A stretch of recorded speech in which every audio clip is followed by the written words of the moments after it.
यहाँ गए। सेठ जी बड़ा दयालु था, कोई उधार मांगने आता था तो उसको दे देता था। सेठ जी मेरी बेटी की शादी है, ले जा। कब देगा? ये जन्म में देगा कि वो जन्म में देगा? जो ईमानदार होता था वो कह देता था यही जन्म में दे दूंगा। जो खाने की नियत रखता था वो कहता था अगले जन्म में दूंगा। उसको मालूम है कि अगला जन्म किसने देखा। सेठ जी उधार दे देता था।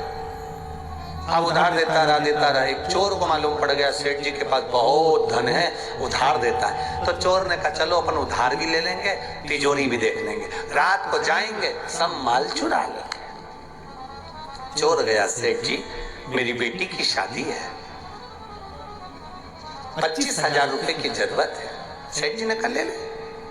ये जन्म में देगा कि अगले जन्म में देगा? अब चोर तो चोर, उसने कहा अगला जन्म किसने देखा? सेठ जी अगले जन्म में दूंगा। ठीक है ले जा, दे दिया।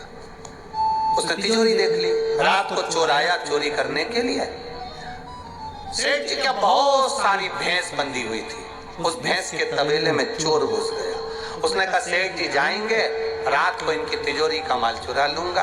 रात हो गई, सेठ जी जाने लगे। सेठ जी जैसे ही गए आपस में भैंस सब बात करने लगी। एक भैंस ने दूसरी भैंस से पूछा क्यों री भैंस जी तो कितने साल से दूध दे रही है? उसने कहा 4 साल हो गए। एक कहती है मुझे 5 साल हो गए, कोई कह रही मुझे 3 साल हो गए। सब आपस में बात कर रही थी। एक बूढ़ी भैंस बैठी थी, मुंह से जुगाली कर रही थी। किसी ने पूछा भैंस अम्मा, ओ भैंस अम्मा। इतने में भैंस बोली क्या है ये बताओ, अपन इतनी सारी भैंस इस सेठ जी के यहाँ दूध क्यों दे रही है? इतने में भैंस बोली ये सेठ बहुत चतुर है, उधार देता है, पूछता है ये जन्म में दोगे कि अगले जन्म में दोगे। जो इस जन्म में नहीं देता अगले जन्म में अपने जैसी भैंस बन के निचोड़ के देता। देना पड़ेगा। इस जन्म का इस जन्म में देते चलो। पहले भी कथा में कहा कपड़े पर कॉफी गिर जाए तो अभी की अभी धो लो, चाय गिर जाए तो अभी की अभी धो लो, सब्जी गिर जाए तो अभी की अभी धो लो। 2-3 घंटे के बाद चाय दोगे तो दाग धुलेगा? बोलो बोलो जम के बोलो रे, नहीं धुलेगा। चाहे तुम अच्छे पाउडर से धो, चाहे कैसे भी धो, चाय गिरी तुरंत धोया, चाय साफ। कॉफी गिरी तुरंत धोया, कॉफी साफ। सब्जी गिरी तुरंत धोया, सब्जी साफ। बाद में धोगे तो वो दाग रह जाएगा। इसलिए पाप अगर अभी करो तो अभी साफ करो। अभी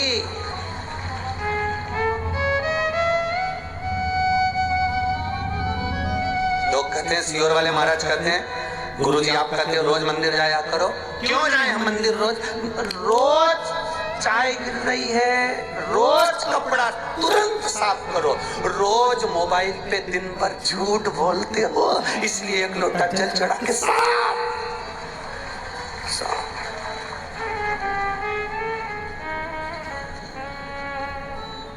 कितना झूठ।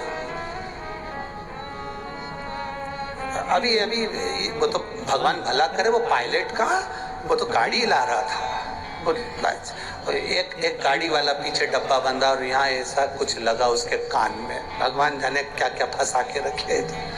ऐसे कान में यूं बोलता भी जा रहा, बड़बड़ करता जा रहा। हमारी भाषा में तो सुना। जब वो गाड़ी के पास में थोड़ी देर खड़ा हुआ तब वो बोल रहा था कि मैं यहाँ सांगवी तक पहुंच गया। चिंचीवाड़ा क्या बोले? हाँ जो भी है तुम समझ गए ना, बस बाकी जाने दो, तुम्हारा समझना जरूरी है। तो मैं यहाँ तक पहुँच गया। हमने पायलट से पूछा क्यों रे भैया ये कौन सा एरिया? तो क्या मिलिट्री का एरिया। बता बोला भी चिंचीवाड़ा कौन सा वाड़ा? तो ये कहाँ पर है? तो कि गुरुजी वो तो 5-6 किलोमीटर दूर है। तो मैंने कहा अब भी बोल रहा हूँ कि मैं यहाँ पर हूँ और खड़ा मिलिट्री एरिया में। हमने कहा कितना झूठ बोल रहा है। तो हमने पायलट से कहा जरा गाड़ी रोक, अपन कह देते हैं 1 लोटा पानी चढ़ा दे, साफ धुल जाए।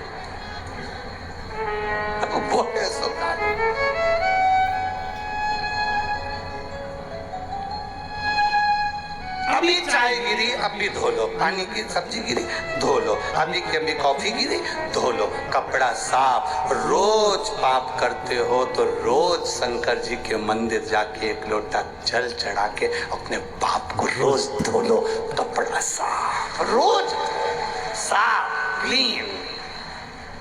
फिर तो लोग भी तुमसे पूछ लेंगे, जैसे पुराने जमाने की टीवी पे पूछते थे, राजू तुम्हारे दांत तो मोतियों जैसे चमक रहे हैं। बस फिर कोई भी तुमसे पूछ लेगा, कमला बहुत क्वीट क्वीट दिख रही हो, फिर कोई भी पूछ लेगा तो तुम कह सकती हो, ये चमक ये दमक फुलवन में महक सब कुछ सरकार तुम्हीं से है, एक लोटे जल की चमक है जो मेरे चेहरे पर चमक रही है। फिर कह सकते हो, क्रीम की चमक 2 महीना 3 महीना 4 महीना 6 महीना रहती है, पर अच्छे कर्म की चमक मरते दम तक रहती है, आखिरी तक चमकता है। और तुम देख लो, तुमको देख लो, एक होती है सास, एक होती है बहू। बहू को देखना तुम कितना मेकअप करती तब चमकती, और सास को देखना ओल्ड इज गोल्ड, कितनी चमकेगा सास को देखे, एकदम चमक। सास कुछ नहीं करती, बस ऐसे ही बाल माल को लगा लोगों के बिंदी लगा के क्या होठ भी अगर ऐसे थोड़े बहुत रुखे रह जाए तो थूक निकाल कर होठ पर जाके। और सास तो 1-2 घंटे तक ऐसी कुछ भी नहीं करती तुम्हारे जैसी कि 1 घंटे तक तुम पहले लाइन खींचो फिर वहां डब्बा भरो, ऐसी सास नहीं करती। सास तो एक ही बार में ऐसे लिपस्टिक भी ले लेंगे तो लगा के जो देखे वो सास तो सास, उसको भी मतलब ही नहीं। तुम्हारी चमक तुम्हारे पास, पर जो बुजुर्ग है उसके चेहरे की जो चमक होती है वो चमक इन मेकअप से नहीं होती। बुजुर्ग की चमक भगवान की भक्ति से तीव्र बन जाती है, शिव तत्व से तीव्र बन जाती है,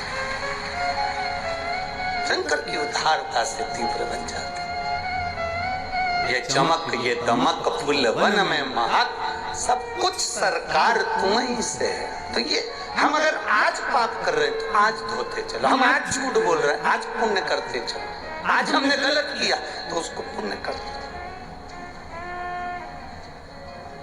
मत बुरे कर्म कर वरना पछताए, भगवान की आंखों से तो बच नहीं पाएगा, तो बच नहीं पाएगा। इसलिए याद रखना तेरा क्या होगा रे कालिया, ये याद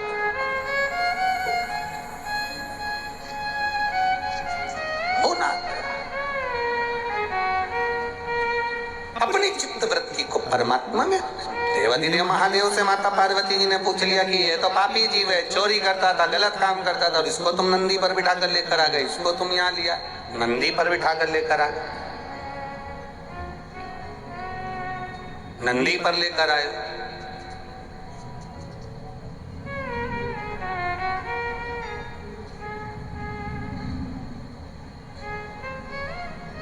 अब शिवजी बोले इसने जो पुण्य करा वो सुन। इसने एक पुण्य प्रबल करा, चोरी का धन लेकर शिव मंदिर में गया, शरीर में ताप पड़ा, शिव पुराण की कथा चल रही थी, 2 क्षण की श्रवण कर ली, शरीर लेकर बेलपत्री के वृक्ष के नीचे दुबक कर बैठ गया, प्राण वहीं छूट गए, बेलपत्री की छांव इस पर पड़ गई, इसलिए इसको कैलाश का धाम मिल गया, शिव का धाम मिल गया। अच्छे कर्म मरते मरते कर लिए तो पुण्य भागी बन गए, श्रेष्ठ उसको मिला, सुख की अनुभूति, उसको आनंद की अनुभूति।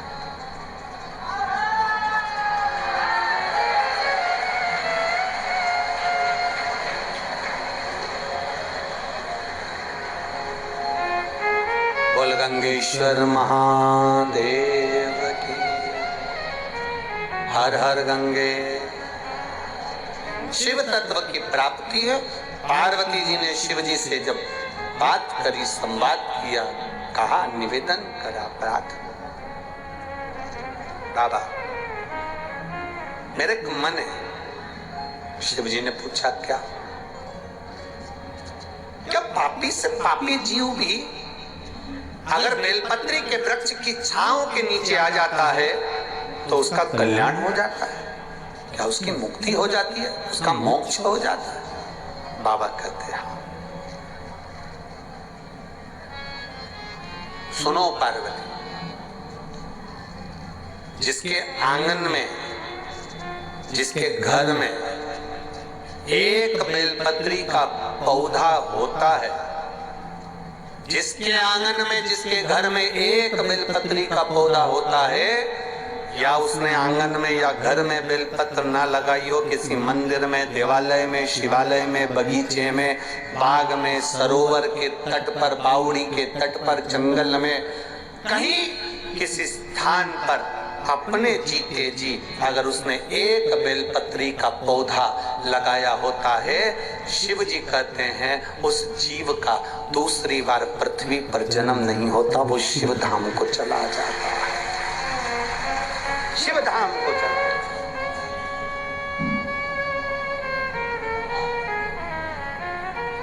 कुछ पुण्य करते चलो अपनी जिंदगी का, कुछ अच्छा कर्म करते चलो अपने जीवन का।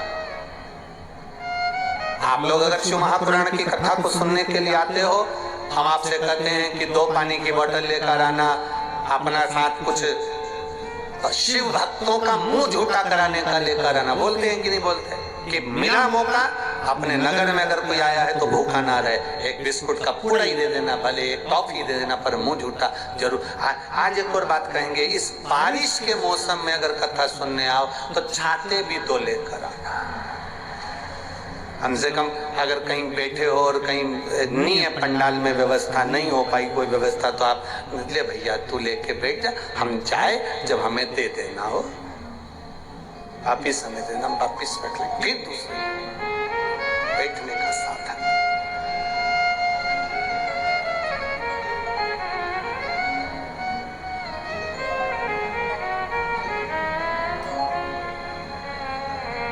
अरे भोले भंडारी रे, दूर करो दुख मेरा, ओ त्रिपुरारी रे, दूर करो दुख मेरा। पार्वती जी शिव जी से कह रही हैं, पापी से पापी जीव का कल्याण है बेलपत्र। हाँ,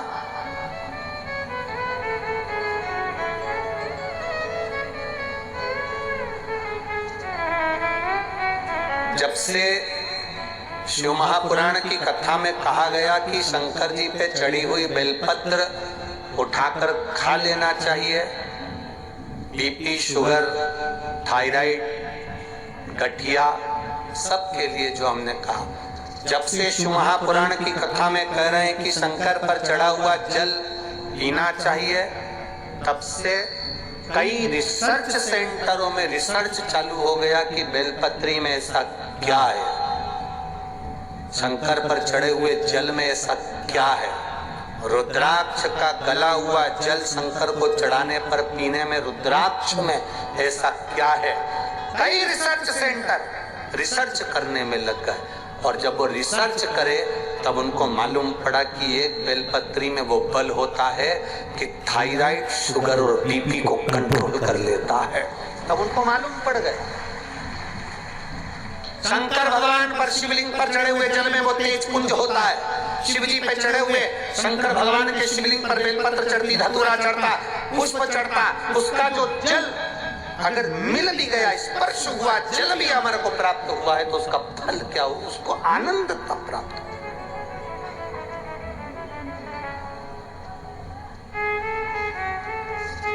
आनंद।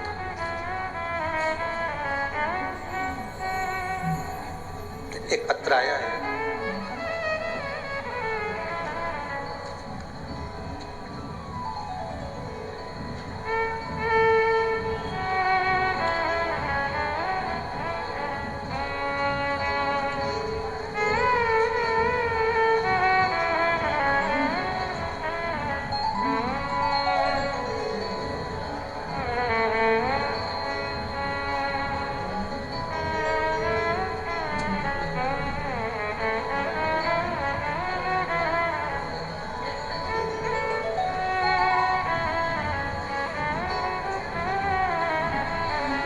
डॉक्टर सुनीता कैलाश पाटिल।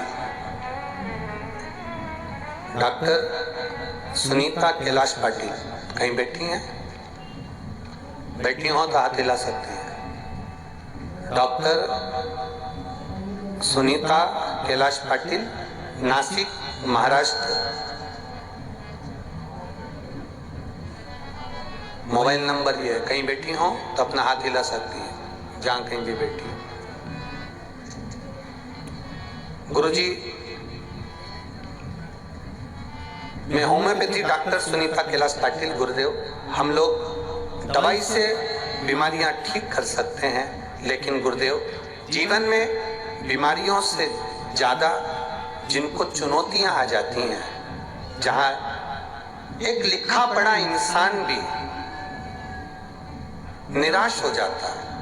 मेरी लड़की, हम डॉक्टर हैं गुरुदेव, इलाज करते हैं, अच्छा इलाज करते हैं, बहुत मरीज भी आते हैं, ठीक भी होते हैं। मेरी लड़की हर्षा जो अच्छी पोस्ट पर काम करती है, सर्विस बहुत अच्छी है, उसकी शादी नहीं हो रही थी, पत्रिका दिखाई, जन्म कुंडली बनवाई, फिर भी लोगों ने कहा इतने महीने हो जाएगी, ये हो जाएगी, सालों निकल जाते, नहीं हुई। तब किसी ने कहा, दवाई लेने आने वाले व्यक्ति ने कह दिया कि बेटी के लिए चिंता करती हो, और उससे हम बात कर रहे थे अपनी बेटी के लिए, और चिंता करती हो तो मालेगांव में कथा होने वाली है शिव महापुराण की, एक दिन की सुन लो ना। गुरुदेव डॉक्टर हैं, समय नहीं मिलता हमको, कैसे जाएं? पर पंडाल में कथा सुनने, वो भी शिव पुराण सुनने जाना, ये किसी बड़े युद्ध से कम नहीं है। क्योंकि पंडाल में तो बैठने की जगह देखना, दूसरा इतनी भीड़ में पहुंचना, तीसरा जाकर वापिस लौटना, बहुत कठिन काम है शिव पुराण में जाना। और फिर भी मैं प्रयास करूंगी, आप कर रहे हो तो मेरी बेटी के लिए मैं उस पंडाल में पहुंचूंगी। मालेगांव के कथा के पंडाल में मैं गई, एक दिन की कथा सुनी, उसमें आपने पशुपति व्रत के बारे में बताया गुरुदेव। मैंने अपनी बेटी से कहा, तूने सारे व्रत कर लिए, जगह जगह जाकर पूजन कर लिया, अब एक बार वो सीहोर वाला महाराज कथा में कह रहा था पशुपति व्रत का, वो कर। पहला पशुपति व्रत मेरी बेटी ने और हमने करा, दूसरा पशुपति व्रत आया और मेरी बेटी के लिए संबंध आया। जो मेरी बेटी की पोस्ट थी उससे दुगनी पोस्ट पर लड़का काम करता था, और बाबा की कृपा से संबंध पक्का हुआ। पांचवा व्रत के दिन ही मेरी बेटी की सगाई हो गई और उसका विवाह ऐसा जोरदार हुआ कि हम सोच नहीं सकते थे। ये शिव तत्व है, जो घड़ी है शंभु। एक लाइन गुरुदेव, मैं डॉक्टर सुनीता कैलाश पाटिल, आज मैं देवादिदेव महादेव से इस पत्र के माध्यम से कहना चाहती हूँ कि दुनिया का सारी समस्या का हल है तो वो महादेव के चरणों में है। ये शिव तत्व है। शंकर वो घड़ी है शिव। आपकी भक्ति जितनी आप दिल से कर सकते हो, कथा तो टीवी पर भी आएगी, कथा तो बहुत सारे पहले लोग भागवत करते थे, अब तो लोग इस कथा को, शिव महापुराण को सुन सुन के, लिख लिख के, अब सब जितने भागवत वक्ता के साथ में कहें तो वो सब शिव वक्ता भी हो गए, सब शिव पुराण करने लगे, सब कथा करने लगे। पर दिल से अगर आप सुन रहे हो, दिल से श्रवण करो, और इसका गौरव होता है हमको कि लोग कम से कम शिव पुराण बांचने तो लगे। जब टीवी पर खोलो तो कम से कम शिव पुराण सुनने को कई महाराज अब बोलने तो लगे। पहले तो लोग शिव पुराण को छूते तक नहीं थे, घर में नहीं लाते थे, लोग पढ़ते नहीं थे। शंकर के मंदिर कौन जाता था? आप अपने क्षेत्र में जहां जहां से आई हो, आपके मोहल्ले में शंकर के मंदिर पुराने समय में निकाल कर देखना, कोई नहीं जाता। केवल सावन में, शिवरात्रि पर चले गए या सोमवार को चले गए तो चले गए, बाकी के रोज नहीं जाते। आज के समय में शंकर जी के मंदिर में कम से कम 2 या 3 मिनट तक तुम्हें खड़े रहना पड़ता है जल चढ़ाने के लिए। ये प्रभु की कृपा है, ये उदारता शिव की। दिल से अगर सुन रहे हो शिव महापुराण की कथा हृदय से सुन रहे, भले टीवी के सामने सुनो, मोबाइल पर सुनो, चाहे पंडाल में बैठकर सुनो, पंडाल में जगह नहीं तो बाहर बैठकर सुनो, अपनी एक बिछाने का साथ लाकर बैठो, आसन लगाओ, छाता लगाओ, प्रेम से कथा का रस तत्व ग्रहण करते हुए भाव से सुनो, खाली नहीं छोड़ेगा। शिव है वो शिव। शंकर भगवान से पार्वती जी ने कहा, पापी से पापी जी उतर जाता है? हाँ, एक बेलपत्र का पौधा जिंदगी में जिसने कहीं पर भी लगाया हो, घर पे नहीं लगा सकते, बाहर लगा, जंगल में लगा दो, कहीं जा रहे हो बगीचा पड़ जाए वहां लगा, पर लगाओ। एक पुनरपि जननम और पुनरपि मरणम के प्रपंच से व्यक्ति छूट जाता है। इस प्रपंच से छूट।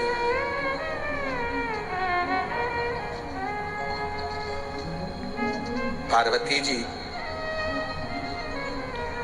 शिव जी से कहती हैं, जैसे आप नंदी पर बिठाकर देवराज नाम के ब्राह्मण को लेकर आए हो, एक बार मुझे नंदी पर बिठाकर जिस भूमि पर सर्वाधिक वृक्ष बेलपत्र के हो, उस भूमि पर मुझे भ्रमण करा कर लेकर आइए, घुमा कर लेकर आइए।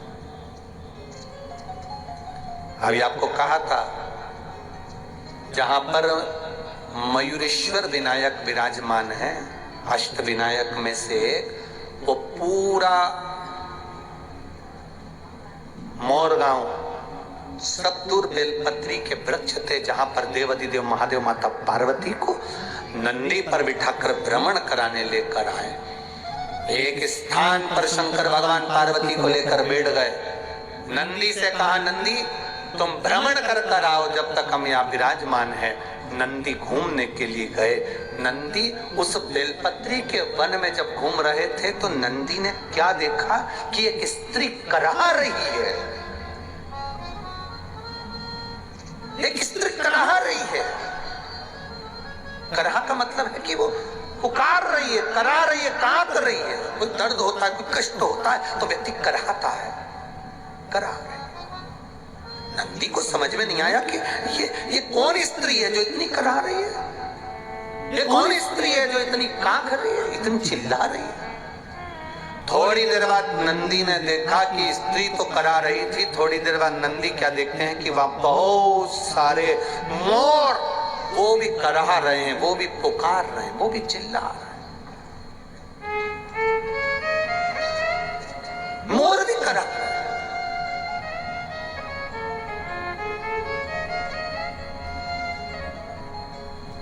अब नंदी को विचलितता हुआ,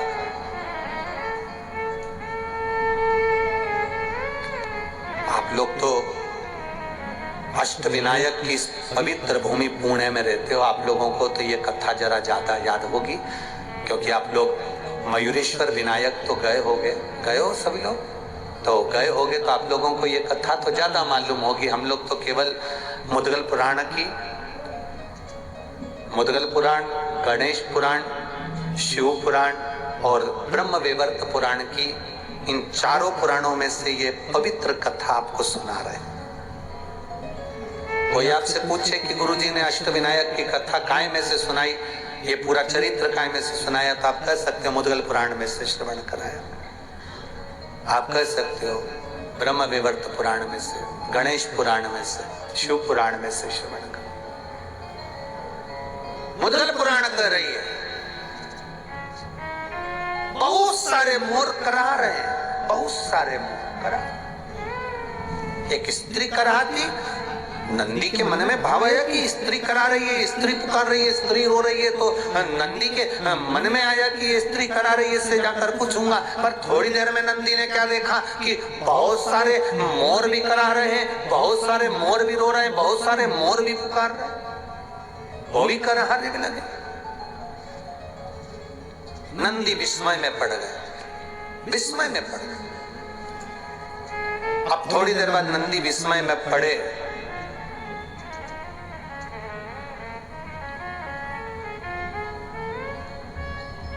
तो नंदी ने देखा क्या, जो स्त्री करा रही थी वो नदी का रूप ले लेती है, मयूरेश्वर विनायक का दर्शन करने जाओ तो वो मयूरेश्वर विनायक कौन सी नदी के तट पर है? तो आप बताएंगे कराह नदी के तट पर। कौन सी नदी है? कराह नदी। स्त्री ने नदी का रूप ले लिया।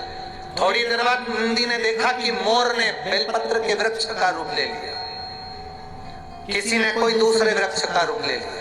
अब तो नंदी और विस्मय में पड़ गए। कभी ये स्त्री बन जाती है, कभी ये मोर बन जाते हैं, कभी पेड़ बन जाते हैं। ये गजब का वन है, ये मोर गांव तो बड़ा गजब का गांव है। बताओ, ये तो बड़ा विचित्र वन है, विचित्र गांव है, जहां पर लोग इस वन में कभी वृक्ष बन रहे हैं, कभी मोर बन रहे हैं, कभी स्त्री बन रही, कभी नदी बन रही। चिंता बढ़ी, टेंशन बढ़ी, चिंता व्याप्त। अब नंदी से रहा नहीं गया तो नंदी तुरंत देखकर उनको तुरंत दौड़कर देवादिदेव महादेव के पास पहुंच गए। शिव जी बैठे थे पार्वती जी के साथ। पार्वती जी का भी ध्यान नहीं गया कि देवादिदेव महादेव ने समाधि ले ली है। देवादिदेव महादेव ने तब साधना में लीन हो गए, नेत्र बंद कर लिए शंकर भगवान ने। कोई कोई होता है, कभी कभी गाड़ी चलाते चलाते पति भी तब साधना में डूब जाता है। पत्नी कहती रहती है, सुनो आज मैं कैसी लग रही, उसे कोई फर्क नहीं पड़ता, वो तो तब साधना में लीन है। गाड़ी ड्राइव कर रहा है, चलते जा रहा है, पत्नी बोल रही है, सुनो आते आते अपन बच्चों के लिए यहाँ से कपड़े खरीद लेंगे, अच्छा मॉल खुला है। पति के ध्यान में जो गाड़ी ड्राइव कर, तब साधना में लीन है, समाधि में लीन है। पत्नी बोलती जा रही है, बोलती जा रही, बोलती जा रही।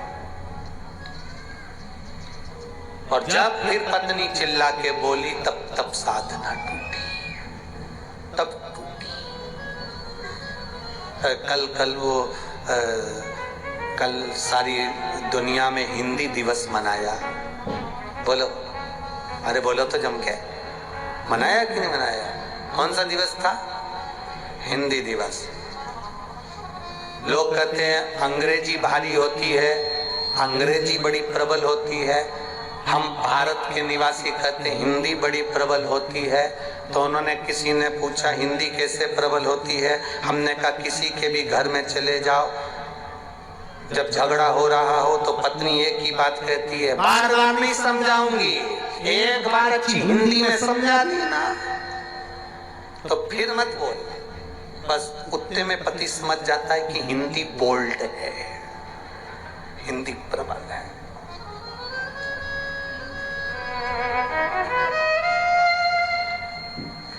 फिर निवेदन करेंगे, माथे पर बिंदी, मुख में हिंदी, ये भारत की निशानी है, ये भारत का गौरव है, भारतीय की निशानी। मस्तक पर बिंदी हो और मुख में हिंदी, बहुत जरूरी है। ये भारत गौरव का एक आनंद है, होना चाहिए। मेरी माताओं से तो हम निवेदन करते हैं, कितना आप लोग तो खैर महाराष्ट्र में रहते हो, और जगह में भी तो हम कहने के लिए पीछे नहीं हटेंगे। महाराष्ट्र की माताएं तो वैसे भी कंकु की बिंदी जब पंढरपुर जाती है और पंढरपुर में जब रुक्मणी जी के माथे पर बड़ी सारी कुंकू की बिंदी देखती है तो माताएं भी उतनी बड़ी बिंदी महाराष्ट्र की माताएं लगाती हैं, बड़ा, और नथ भी इतनी बड़ी माता बड़े प्रेम से पहनती हैं, तो उससे गौरव आता है। बहुत सुंदर श्रृंगार मेरी माताओं का होता है। ये गौरव है मेरे भारत का,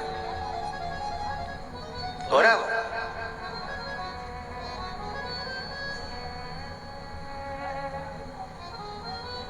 हम इधर चले जाओ साउथ में तो एक सब्जी बेचने वाली माता भी माथे पर बिंदी लगाकर, तिलक लगाकर माथे में वो क्या बांधती है? हाँ, कजरा नहीं, गजरा, हाँ ठीक है, वो यहाँ लगा लेती है माथे पर, लगा।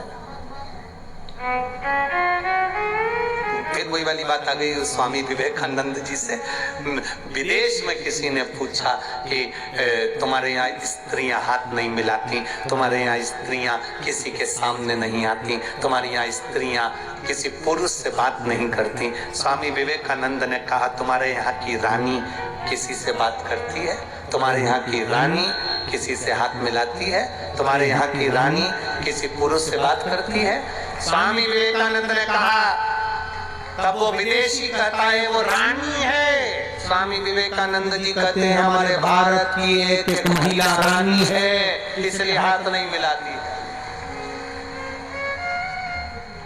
भारत की एक एक महिला रानी है, वो किसी से हाथ नहीं मिलाती, किसी से फालतू बात नहीं करती, वो रानी अपने अपने घरों की रानियां हैं। और शिव तत्व कह रहा है, शंकर भगवान की कथा करे, शिव जी लीन हो गए, तब साधना में लीन, समाधि में लीन हो गए। पार्वती जी को ध्यान नहीं रहा, पार्वती जी बोले जा रही हैं। इधर नंदीश्वर आ गए, नंदीश्वर ने आकर जमकर आवाज लगाई, हर हर महा। जो आवाज लगाई, नंदीश्वर ने, शिव जी का ध्यान नहीं टूटा, शिव जी की समाधि नहीं टूटी। शंकर भगवान ने नहीं देखा कि कौन ने पुकारा, पर पार्वती जी ने देख लिया। और पार्वती जी ने देखते से तुरंत पूछा, पार्वती जी ने पूछा, नंदी क्या बात है? नंदी जी कहते मेरे मन में संशय आ गया, बहुत बड़ा संशय है मेरे मन का, बहुत बड़ा संशय। क्या संशय है क्या? बस मैंने अभी, आपने मुझे कहा कि भ्रमण कर कर आओ, भोलेनाथ जी बोले मैं भ्रमण करने के लिए गया, जंगल में देखा तो वृक्ष मोर का रूप ले रहा है, मोर वृक्ष का रूप ले रहा है, एक नदी स्त्री का रूप ले रही है, एक स्त्री नदी का रूप ले रही है, और करा रहे हैं, रो रहे हैं, चीख रहे हैं, करा रहे। कारण क्या है? पार्वती जी ने नंदी से पूछा कारण क्या है? नंदी बोले हमें ज्ञात नहीं, हमने पूछा तो कोई बताने को तैयार नहीं, करा रहे बस। इतने में पार्वती जी ने देवाधिदेव महादेव से हाथ जोड़कर प्रार्थना करी, बाबा नंदी के इस प्रश्न का उत्तर दीजिए। शिव जी तो तप साधना में लीन थे, एक उत्तर नहीं दिया भोलेनाथ ने। पार्वती मैया जान गई कि भोले बाबा तो तब समाधि में लीन हो गए। लोग कहते हैं मयूरेश्वर विनायक जहां विराज रहे हैं वहां केवल गणेश जी हैं। याद रखना, मयूरेश्वर विनायक के मंदिर में केवल गणेश जी नहीं है, मयूरेश्वर विनायक के बाहर जो नंदी बैठा है वो शिव के ही प्रतिबिंब के रूप में विराजमान है, शिव के रूप में। पूरे भारत की भूमि पर कहीं पर भी भ्रमण कर लेना, गणेश जी के मंदिर के बाहर नंदी नहीं मिलेगा। कौन कौन गया है मयूरेश्वर विनायक का दर्शन करने? है कि नहीं नंदी? केवल एक, पूरे भारत की भूमि पर केवल एक गणेश का मंदिर, एक विनायक का मंदिर ऐसा है जिनके बाहर नंदी विराजमान है। वो नंदी क्यों है? उसका कारण यह शास्त्र का।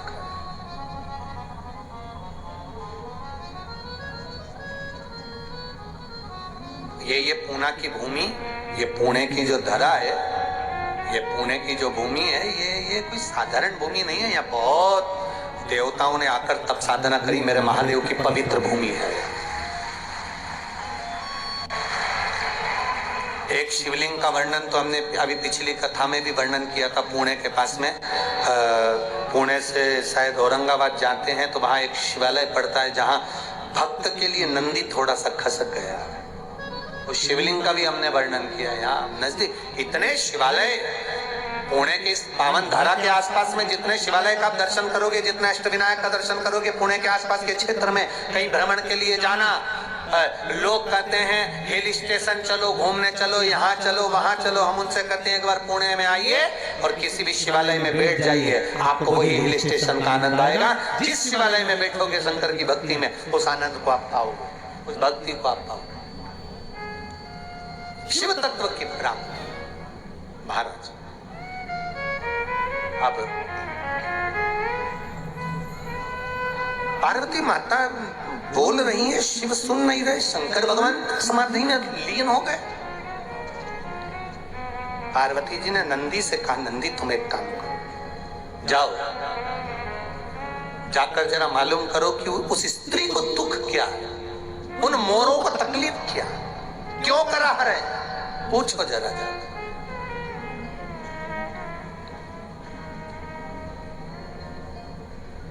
नंदी फिर गए, और अब की बार जो नंदी गए तो भगवान देवाधिदेव महादेव का स्मरण करते करते स्मरण करते, और शिव नाम होठों पे चढ़ गया रे, तो समझो ये जीवन सवर गया। तो अभी हम गाएंगे नहीं हो, तुम लोग तो पूरी तैयारी करके तुम गाए और हम उठे।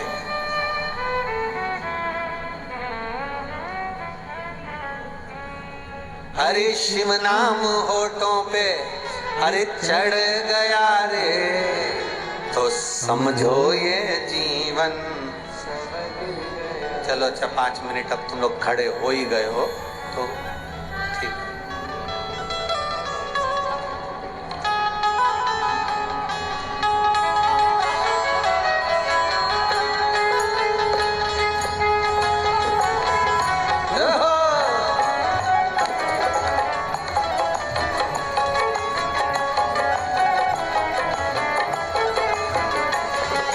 शिव नाम होठों पे चढ़ गया रे, शिव नाम होठों पे चढ़ गया रे, तो समझो ये जीवन संवर गया रे, तो समझो ये जीवन संवर गया रे, तो समझो ये जीवन संवर गया रे, तो समझो ये जीवन संवर गया रे। शिव को बना ले शिव का शिवालय, मन को बना ले शिव का शिवालय, ओ मन को बना ले तू शिव का शिवालय, मन को बना ले शिव का शिवालय। संग में चलेगा तेरे वो डमरू वाला, संग में चलेगा तेरे वो डमरू वाला, ओ संग में चलेगा तेरे वो डमरू वाला, संग में चलेगा तेरे वो डमरू वाला। शिव नाम होठों पे चढ़ गया रे, शिव नाम होठों पे चढ़ गया रे, ओ शिव नाम होठों पे चढ़ गया रे, शिव नाम होठों पे चढ़ गया रे, ओ समझो ये जीवन संवर गया रे, तो समझो ये जीवन संवर गया, ओ समझो ये जीवन संवर गया रे, तो समझो ये जीवन संवर गया रे।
मन को बना ले तू शिव का शिवालय, मन को बना ले शिव का शिवालय, ओ मन को बना ले तू शिव का शिवाला, मन को बना ले शिव का शिवाला, ओ संग में चलेगा तेरे वो डमरू वाला, संग में चलेगा तेरे वो डमरू वाला, ओ शिव नाम होठों पे चढ़ गया रे, शिव नाम होठों पे चढ़ गया रे, ओ शिव नाम होठों पे चढ़ गया रे, शिव नाम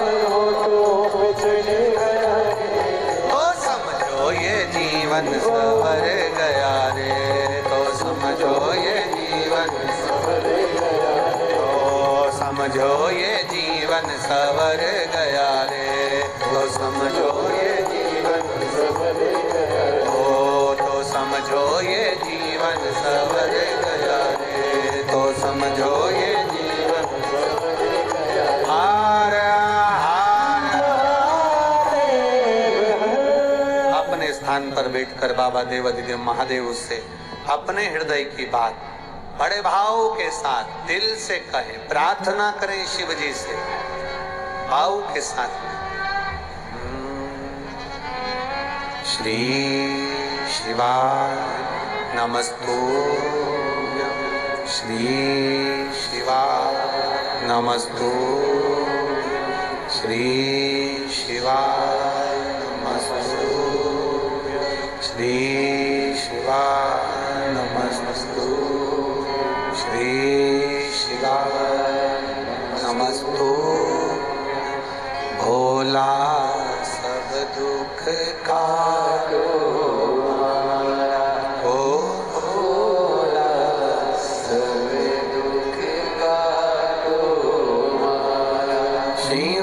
शंकर जपू तेरी माला, भोले बाबा जपू तेरी माला, भोला सब दुख काटो मारा, ओ भोला सब दुख काटो मारा। वेश है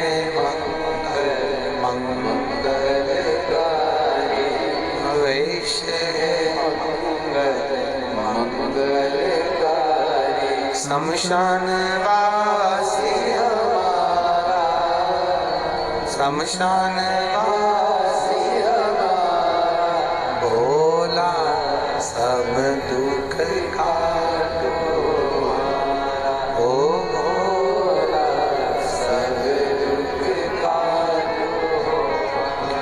नंदी चले उस मोर गांव की ओर, वन की ओर पता करने के लिए शिव नाम लेते लेते जा रहे हैं। इधर बिंदुक नामक का ब्राह्मण चोरी का धन लेकर जल में गिर जाता है, मर जाता है, प्रेत योनि में पड़ जाता है। चंचुला देवी पार्वती जी के कहने से शिव महापुराण की कथा करवाती हैं और देवाधिदेव महादेव माता पार्वती जी, ईश्वर जी और गोरा जी बनकर शिव पुराण के यजमान बनकर कथा श्रवण करने के लिए जाते हैं।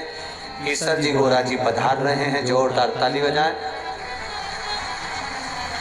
भगवान देवाधिदेव महादेव और ईश्वर जी और गोरा जी पधार रहे हैं, जोरदार ताली बजाकर स्वागत करिए ईश्वर जी और गोरा जी। कल नंदी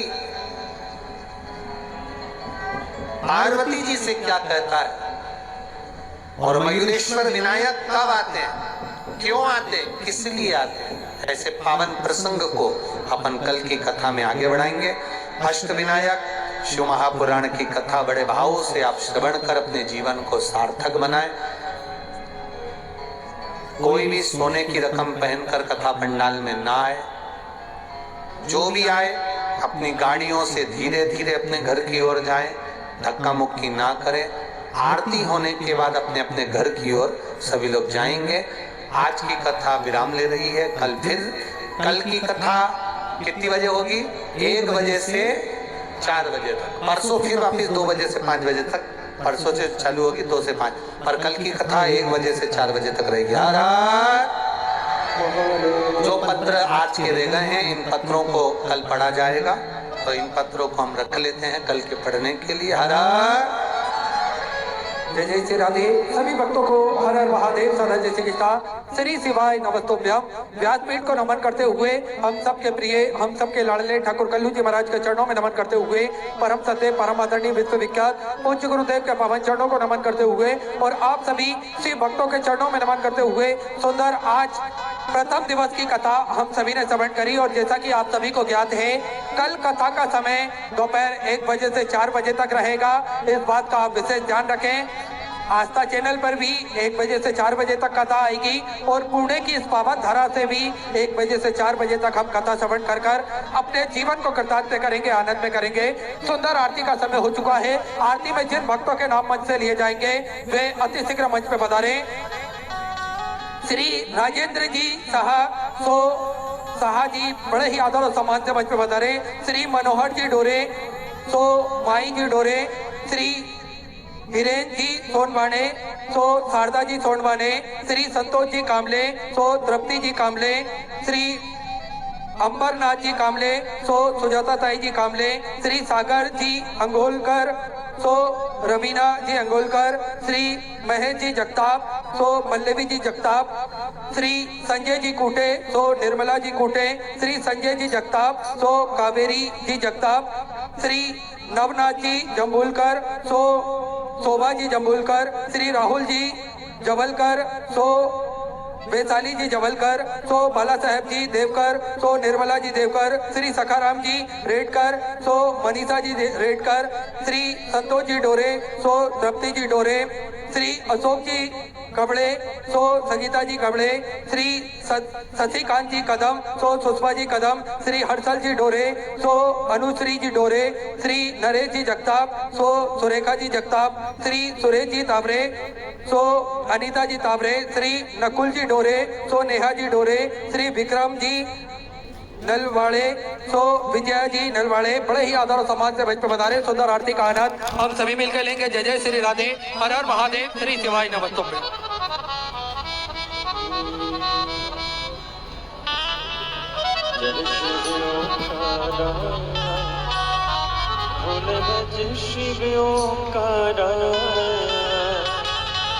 ब्रह्मा विष्णु सदा शिव, भोले भोलेनाथ शिव, हरे नागेरा ओम हरे हरे हरे महादेव। एकानन चतुरानन पंचानन राधे, भोले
सनकादिक ब्रह्मादिक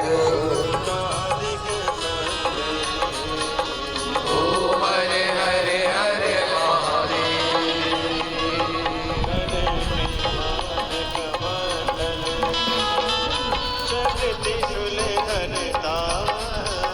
भोले चरण त्रिशूल धरता,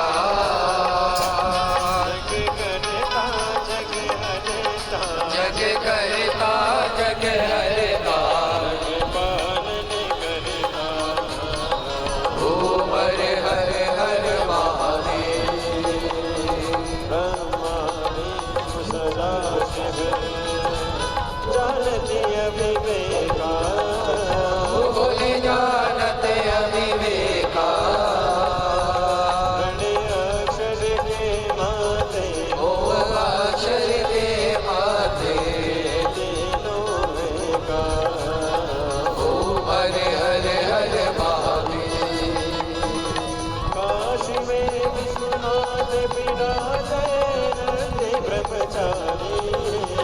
बोले नंदी ब्रह्मचारी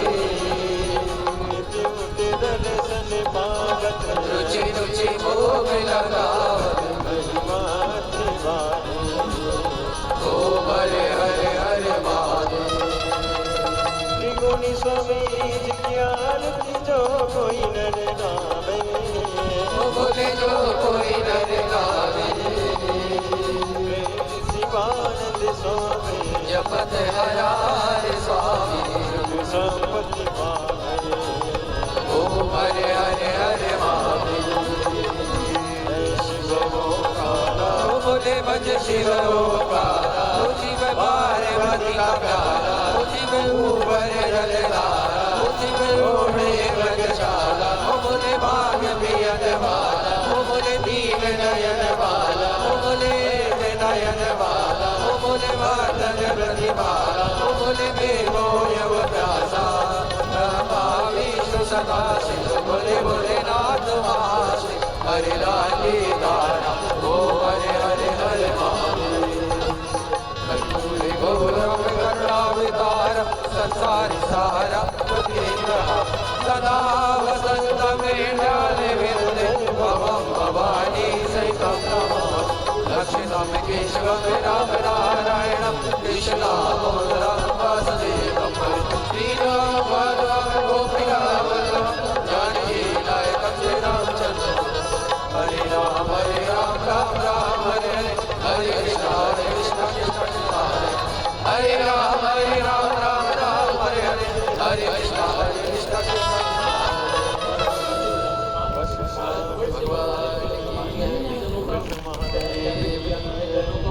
हरि ओम जगनेन जगन्माया जन्ता देवास्तानि धर्माणि प्रथमान्यासन्न देहनाकं महिमानः सजन्ता पूर्वे साध्याः शान्तिदेवाः हरि ओम एकदन्ताय विद्महे वक्रतुण्डाय धीमहि तन्नो दन्ति प्रचोदयात् हरि ओम कात्यायनै च विद्महे कन्याकुमार्यै धीमहि तन्नो